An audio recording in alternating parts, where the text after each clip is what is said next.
Pemirsa, kapal patroli Kementerian Kelautan dan Perikanan menggagalkan satu kapal nelayan yang hendak menyelundupkan belasan pekerja migran Indonesia di Selat Malaka.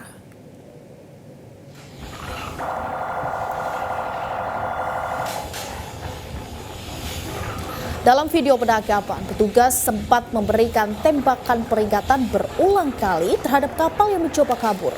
Setelah hampir 30 menit mengejar, petugas mengamankan kapal tersebut. Kapal nelayan ini tadinya akan menyelundupkan pekerja migran Indonesia ilegal yang berasal dari Lombok dan Tanjung Balai, Sumatera Utara. Pekerja migran dijemput di tengah laut dengan nelayan Malaysia. Ini merupakan modus selama para penyelundup lewat jalur laut. Kini 1 unit kapal dan 13 orang telah diserahkan ke Makodit Polairut Polda Sumut dan memproses hukum nahkoda kapal asal Tanjung Balai, Sumatera Utara.